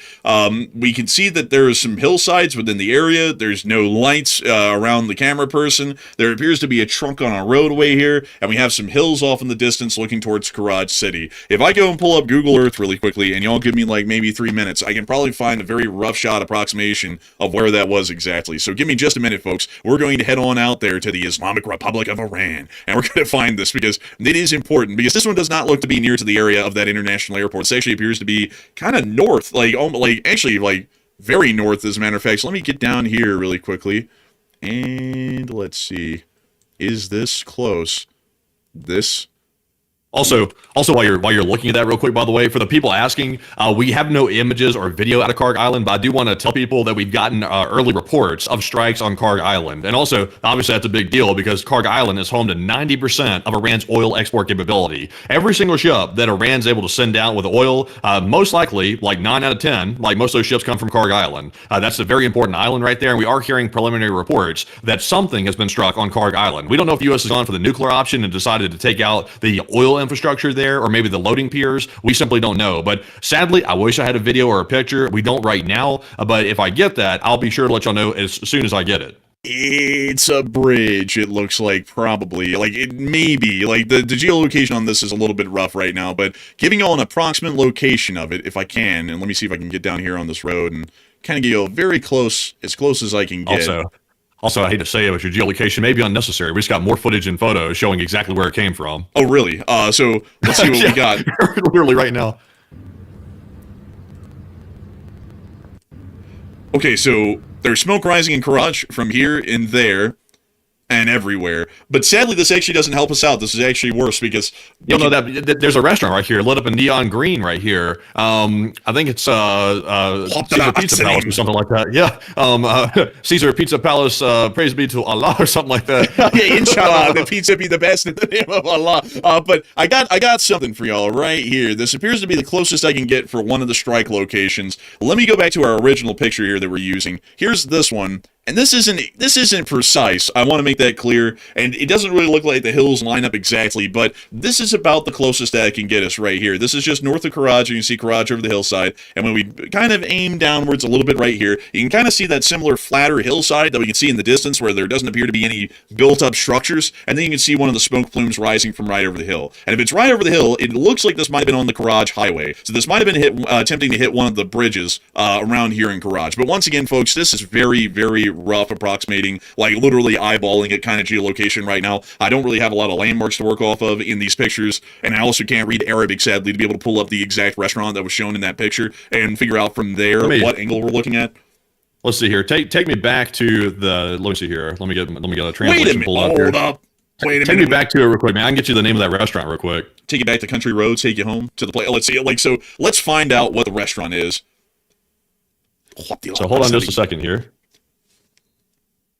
So, let's see here. That is the restaurant of... let's see here. It turns out this one's not on Yelp or something. It's apparently not able to be found. So, this is the no-name restaurant right here. So, never mind on that. Well, what about this? There's an underground tunnel here in this picture. Like, you see that? That's got to be unique. I mean, they can't have a lot of those around. So, let's see if we can find in Karaj. It's got to be somewhere in Karaj, like over here. Also, by the way, apparently there are Farsi speakers or whatever that language is, Farsi, I would assume, that are saying it says literally just gas station on it. Like, that's literally just says gas station. Kind of underwhelming. I thought it was something cool. Wait a minute. Hold up. I think we might have a lead. So let me drop this down. Do we have a street view here, inshallah? No, we do not. Does this line up? Because this kind of looks like it would, because here's this kind of a tunnel structure, at least on one of the highways that we were seeing. And there's some structures nearby. I can't tell how tall they are because there's no 3D buildings here. But I mean, that looks pretty close to what we're seeing right. Well, not quite. That's actually squared off. That's not rounded. This one's actually rounded. So let's keep on our quest, because we might be able to find something here that gives us a tip on what this actually is. But sadly, folks, I don't have a lot of street view in the Islamic Republic of Iran, so that makes it a little bit tougher. I bet you, man, someone on there out there on Twitter right now is like seconds away from getting us a geolocation on this. So it's got to be somewhere around this highway, though, because this is the only place we really see like these kind of like bridge overpass structures that we can see in this picture here. And if we line that up with a hill in the background, wait a minute. No, maybe the other way. No, this flat out here, so it's definitely somewhere. You know what? I'm stupid, folks. They're looking this way because you can actually see that hillside over here, like that mountain. See that, Matthew? It's got like this jagged tooth peak right here, and then it goes down, and there's a smaller mountain over there. That lines up exactly with these mountains in the distance. So this is giving us a landmark to look off of, that whoever took this picture, they're looking towards the northeast, sort of. So this tunnel system's on a road there. And if we work off of that, we need to find a tunnel somewhere in this area that lines up with those mountains. So this is actually one of our first good tips that we've had on the geolocation process so far. And hopefully we can find a tunnel because it's kind of facing this way a little bit. Hold up, actually, we went too far. So let's see here. It's over this way. Let's just try and line up the mountains because I think this is actually going to be our best way of doing this. So I got another video, by the way, if you want to try to get another view of what you could think it is. I got an overhead view of it. An overhead? Okay, that might be good. Let's see. No. Well, like, sadly, this is worse. It's off in the distance somewhere. Like, it's over here because, notice, like, look at this. I'm trying to line up the mountain profile exactly to what we saw in that picture. And, like, there's this, like, it's like this mountain here in front of it is covering up the other one, and this is getting pretty damn close to that. Like, it's somewhere in this general area over here around Bondi Park, but we need to find the tunnel. It's somewhere here, though. Honestly, I have a feeling it's in Karaj somewhere. It's definitely in Karaj. Like, that mountain is exactly the one that we're looking at right there. So we're around, well, actually, this is close to the Karaj branch of Azad University. So it's very close to here somewhere. There's got to be a tunnel that lines up with the description.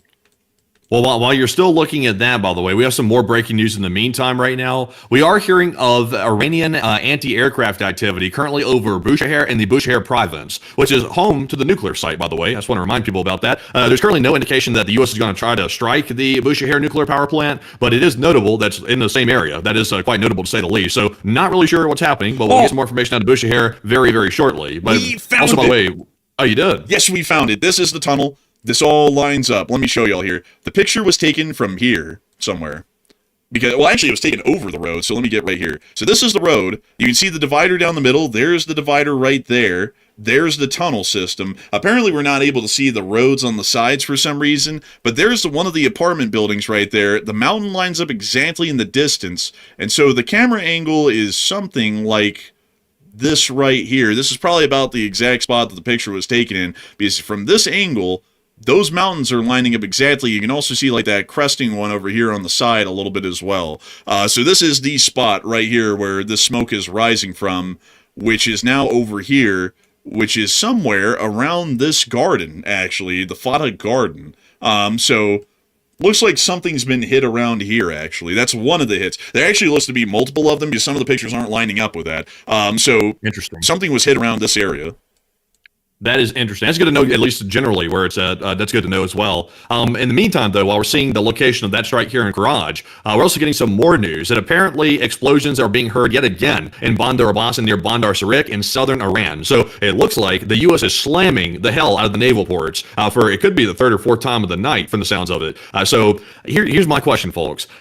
We don't know exactly where the caves are that the Iranian fast attack boats are currently being held at. We know that they come out of caves along the Iranian coast to deploy into the Strait of Hormuz, but nobody knows the exact location of where those caves are. I'm sure somebody does, but we don't. But Bandar Abbas, the naval port, generally was home to most of the Iranian larger naval ships, which most of those are at the bottom of the sea at this point. They've been, sunk and they're no longer usable for the most part. They're now submarines. So I'm not sure what they're going for in Bandar Abbas, but there's something there that has the U.S. With their interest peaked quite a bit. But Enforcer, can you tell us about the strikes on Bandar Abbas and Bandar Sarik and what you think that they could be hitting? So the strikes on Bandar Sarik, which is this area over here, this is hitting the above ground and exposed IRGC naval facility, highly likely again, because we know that this one's been hit in the past. At least their radio antenna tower was hit, and we believe that that's actually a surface search radar. Actually, to clarify that for folks, but they might also be hitting the actual wharfs and docks out here that the IRGC uses and operates. You can actually see some of their attack boats right here. Most of the cave storage facilities are actually on the shoreline of Kashem,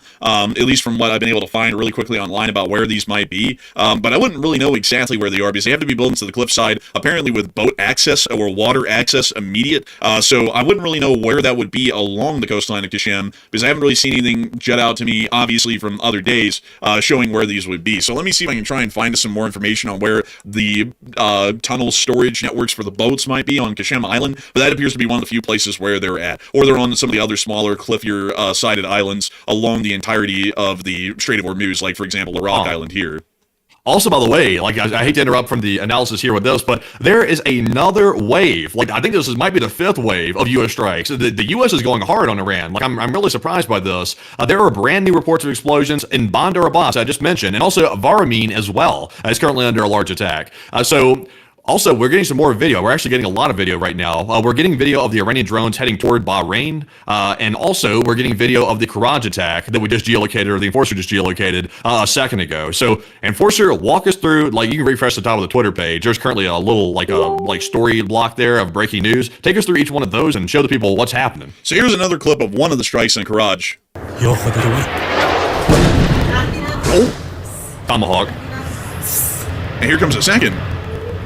Well, or that's just some sound on the street, but definitely a Tomahawk missile, probably hitting near the La Palma International Airport, or it's hitting in that area that we located in Karaj, which is around this area somewhere in here. I already forgot where it exactly was, but it was somewhere within this area. Moving us on out of that, we've also been able to see additionally another clip of an Iranian drone on its way towards Gulf nations that have already been launched. This was over Iran. Interesting. So it's not only a missile attack, but it's a drone attack. So I say a missile attack. The Bahrainis were claiming in their post that there was a missile and drone attack underway. So there's the drones in the video on their way to Bahrain right now. So apparently we can confirm the drones have been launched at least. Yeah, and we can. And let's see, Varamin is also to the southeast of Tehran, so we can confirm that there are also strikes occurring there as well right now. So it does appear that there is actually a pretty significant strike campaign that is now underway on Tehran. Earlier, when the president made the statement, it was actually completely baseless because there was no strikes at all happening. And I think the president might have made that out of tempo because he might have made the announcement that there were strikes on Tehran before they had even happened, which might have violated some operational security because we had absolutely no proof that anything was happening then, and now everything's starting to happen around the area. Also, it appears that we're hearing of more anti-aircraft activity over Bushehr, Iran. Matthew already covered that one earlier, but I want to make sure to put that down on the map, that there is AA fire in the city of Bushehr, so we'll put that down here really quickly. AA fire in Bushehr. Honestly, I gotta say, like I'm really honestly blown away with how large these attacks are tonight. I gotta give it. I know people are gonna say, oh, well, all the other 99 times he said he was gonna do something, then he didn't do it. But at least this time, we gotta take our wins here as they come along. The U.S. president has actually followed through with exactly what he said he was gonna do. So hopefully, this is the start of what I would say a hard-handed response to the Iranians at this point, because right now Iran's not looking very strong, and it looks like the U.S. is actually getting some leverage over them right now, and they got the Iranians hiding in their bunkers as they're trying to launch like a handful of drones here and there at Bahrain. So some serious strikes going on right now. I wonder if it's going to be larger than this. Like, are they planning something else on the ground? Like, for example, could it be a prelude to some sort of operation on an island in the Strait of Hormuz that they're striking the coast, or could it simply be a pressure tactic? It could possibly be some sort of a pressure tactic, possibly. So that could definitely be a reality, maybe. But it's very, like, one thing I'd have to say, though, that's very interesting about this is that they're hitting what we can tell are military targets around Tehran, most likely, and also some other additional targets as well within the city of Karaj. So I don't really know if this is a pressuring tactic. It looks like they might actually be legitimately attempting to assassinate government officials with these strikes, and also military equipment and destroy it within the area as well, which might be a little bit more than pressuring. Yeah, I'm going to run a poll on that here in just a second to see what people think about that. Because right now, I would say my analysis is that this could turn out to be something bigger. Like the folks that said earlier that this was a sort of a coastal campaign, I think that's at the minimum at this point. I would say it's almost certainly a coastal campaign that's gotten started, but it could be more than that based on the amount of the wave of strikes that we're seeing right now. They're on like the fifth wave at this point. So love to see. I don't want to jump the gun too much and say they're about to go, for example, invade like Cork Island or something like that. That would be jumping a little bit too far ahead of ourselves. But at this point, though, I'm curious where it's going to go. Yeah, I'm pretty curious where it's going to go as well. I actually don't really have a clue at the moment, but it is certainly starting to heat up without a shadow of a doubt. And right now, folks, sorry if I sound a little distracted. I'm still trying to find a boat pin on the coastline for us to know where they are, because we've never actually located that live on air. But outside of that, we are going to be covering more of the developments that have been happening within the region that we have not gotten to yet, at least at the moment. We were able to knock out most of the stuff that happened earlier because, really, to be honest with y'all, folks, it was really just more so like a statement of something blew up, and that's all we had to work off of. But we did get to hear that there is air defense sirens going off in Bahrain right now, showing that the Iranian counterattack is underway. And we also have satellite photography from Muwafaq Salti Air Base showing that an Iranian missile did impact the airbase last night within this area right here, but it appears to have actually missed the hangars that the F-35s operate out of, meaning that the Iranians do not appear to have landed a critical blow or a loss of an F-35 on the United States while it was still on the ground at the Muwafaq Salti Air Base inside of Jordan. We've also been able to hear additionally that the Israelis are continuing their military campaigns inside of southern Lebanon, and there were further strikes on the area of Al-Zahrani inside of the region over the course of the day. So it does seem that at the moment, outside of all these developments that have happened earlier in the day, that there are some significant developments, without a shadow of a doubt, that are currently happening within the Islamic Republic of Iran and within the Gulf region now, because the thing has gone hot. So while we're waiting to see what else is going to be happening, while things are certainly heating up now, a lot of people are talking about the U.S.'s fifth wave of airstrikes and whether the United States might be preparing for ground operations. I wonder if that's a grounded reality. And Mandy, what are people thinking about that? And what are you thinking as well? Okay, so it looks like about 59% of the audience said no, ground operations are not being prepared as we speak on Iran, and 41% said yes, ground operations might be underway or about to get underway on Iran very soon, and that's why the U.S. is launching these 5+ waves of airstrikes. So I'm a little bit on the fence. I didn't put an on the fence option here because I didn't want to give a cop-out answer to folks, but if I had to pick between the two, I would probably say no, because ground operations is entirely different than airstrikes. Airstrikes are very, very easy compared to a ground operation. Now, granted, airstrikes are dangerous because Iran could launch a manpad at one of our aircraft flying around and shoot it down. That's always a risk. But ground operations, though, that's complex. That's very, very risky. In my opinion, it might be necessary at this point to regain control of the Strait of Hormuz, but that is not a walk in the park by any means. In fact, it could be the most complicated military operation that the U.S. can currently carry out right now anywhere in the world for the most part. So I'm with the 62% that said no. I personally don't think the ground operations are underway. It's probably an option on the table for later on down the road if it gets that bad, but it's probably not right now. They're probably just simply trying to pressure the Iranians to sign a deal, but I don't think it's going to work. The Iranians don't respond to pressure like that. They're going to probably double down on martyrdom. That's probably what they're going to do next. But Enforcer, what say you? I would say no, at least for now. There might be some future reality to where the executive branch communicates with the Congress, like, a reasonable group. We might see that, and then the Congress will allow for the president to continue hostile actions against the Islamic Republic of Iran through the War Powers Act and not limit his abilities to conduct armed conflict, and then we might see a ground invasion actually occur. But for the here and the now, I don't think that that's the case with the fifth wave of strikes that are happening at the moment. We haven't really heard a lot about U.S. forces that are ready to go within the region for some time. We know that the 11th and 31st Marine Expeditionary Units are present within the area and can operate in support of an amphibious landing on an island. And we also know that some elements of the 82nd Airborne Brigade are also present as well and ready to be operational at a moment's notice and land inside of Iran at any given time if they needed to. But at the same time, though, that does not mean that we're going to be watching any ground invasions happening here soon. I have a feeling that's still going to be a little while away, and there's really no way at the moment right now for the office of the president to justify to the Congress that conducting an amphibious landing on an unoccupied Iranian island to occupy it is defensive in any measure. That would largely be viewed as offensive, and then that would snap the vote into being in the Congress for the War Powers Resolution Act. So that's what I'm generally thinking right now. So I'd say no. But we actually have more footage and news that's coming out of the Islamic Republic of Iran right now. So what do we got? Okay, so in addition to the drone footage we just saw a minute ago, the drones are making their way from Iranian territory toward Bahrain as we speak. We've also gotten a video allegedly showing ballistic missile launches from Iran as well. But I want to say this before we show the video. There's been a lot of recirculated footage going around recently of these missile launches. So take this with a grain of salt. Let's analyze it and see if it looks like it's something old or not. And let's take a look at it. Oh, that's the clip from Garage. Sorry. Let's get on to the actual. I was like, this doesn't look like what I posted. I thought I was going crazy. Man, I was like, damn, did you repost that? I was confused as hell as well. But here's the clip. That's new. I haven't seen that one before. At least that arrangement. It does appear to be new. So it looks like it's a trail of about 4 of them, one at the forefront there, and then 3 in the rear that we're seeing.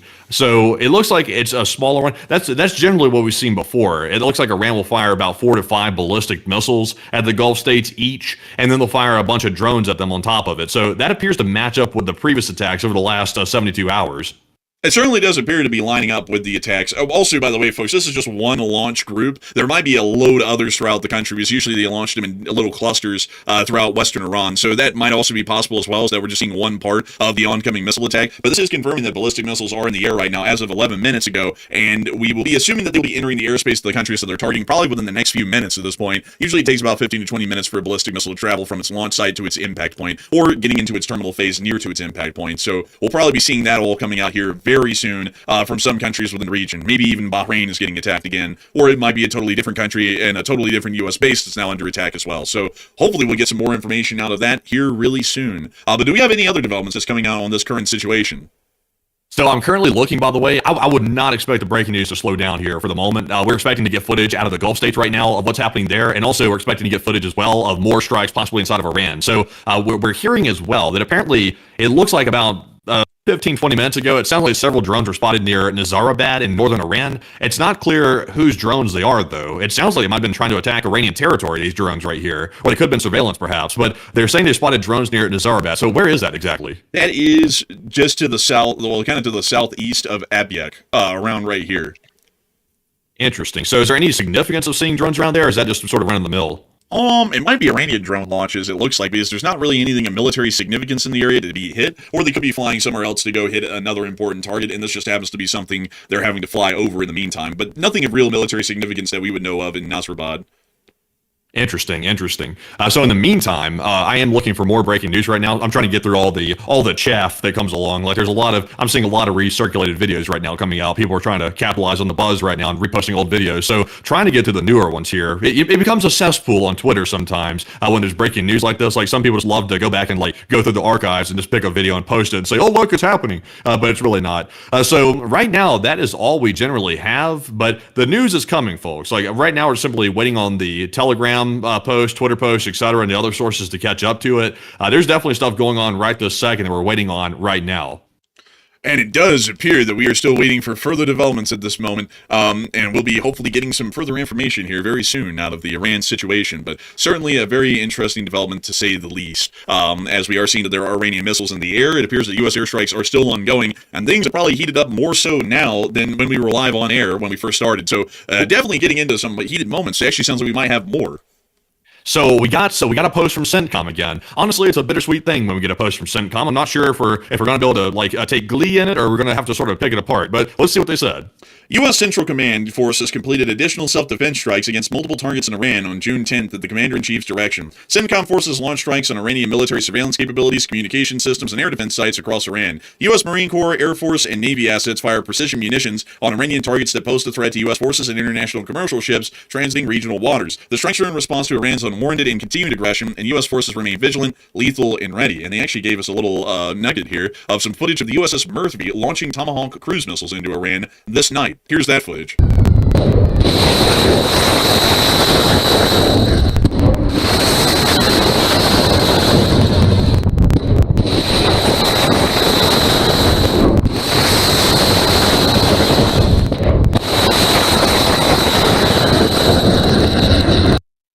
You know what's crazy about that? Like, not to like go on a side note here, but every single one of those launches you see and hear right there is what the average American will make in their entire lifetime firing off in one single missile. Like that's how much those things cost. It's really insane. Now, of course, in the scheme of war, $2 million, that's like change, just like pocket change in the scheme of like military spending. But that's some expensive missiles right there that we saw impacting in Karajan all over Iranian territory. They certainly are. Not cheap by any means. It'd actually take a whole lot of y'all paying your taxes your entire life to pay for one of those missiles. Pretty expensive when you think about it. But still, it looks like they are going on to hit their targets, as we were able to see footage of them hitting their targets near Tehran. We didn't get any from the coast, though, interestingly enough. And also, I gotta say, it's kind of weird to say that they're defending against, unwarranted Iranian aggression on the coast when they're bombing, like, right outside Tehran. It's like, that's a little odd. Like, that's like a little hard to make that justification, for Tehran at least, because it's not really close to the coast, and there really isn't any anti-ship forces near to Tehran to speak of. But it does appear that that's what they're claiming right now, as their actions are purely defensive against against Iranian unwarranted aggression. So we'll have to see what that turns into. But we have more breaking news coming out right now. Okay, so we are hearing, unfortunately, there are explosions being heard in Bahrain right now. So we're hearing that the air defense is activated, but these explosions are being assumed that it could be these are on the ground, like impacts from some of these Iranian projectiles being fired at Bahrain right now. We did hear that the Issa Air Base, or Issa Air Base, was currently the target of that attack, but it sounds like it could be a generalized attack from the looks of it. So we're currently waiting to see what has been hit inside of Bahrain, if anything. Hopefully they're air interceptions. Hopefully that's the explosions they're hearing inside that Gulf state. But right now, the information is too sparse to know for certain exactly what's happening. But let me see if I can get some more information about that out of Bahrain right now. So I can confirm multiple loud explosions. We did see at least 4 ballistic missiles being launched by the Iranian forces inside of Iranian territory, which is presumed to be launched at Bahrain. So it's possible, like I said, maybe it is interceptions. Hopefully it is. But that is what we're hearing right now. So that is the news out of there. I'm trying to read through a couple of posts here to see what this is. But that appears to be the news there. Let me see what's happening in Kuwait, if anything, because I'm kind of surprised that Kuwait hasn't got looped into this yet. And we have not heard anything out of Kuwait. So Bahrain appears to be the sole victim right now, this Iranian attack that we're hearing about, and also the preliminary explosions. And so we will be seeing if we can get some further information. It does appear that we're starting to get some idea that there are some explosions that are occurring in Bahrain, and it looks like hopefully we'll get some video and picture evidence here soon to be able to further elaborate and explain what's going on in the area outside of the eyewitness reports that are starting to come in at the moment. In the meantime, we do understand that there might be other nations that could be coming under attack, but it looks like most of the Iranian attacks are targeting Bahrain and maybe trying to limit their strikes once more against the U.S.'s actions to not allow them a justification to warrant even larger, broader strikes against the Islamic Republic of Iran using the Iranian attack as their justification. So we'll have to see what comes out of the situation as a whole, but it looks like the Iranians are trying to stay fairly, I guess you could say, measured at this point in their response. But we'll, of course, see if that holds up or not in the next coming minutes and hours. Yeah. So I got you a picture.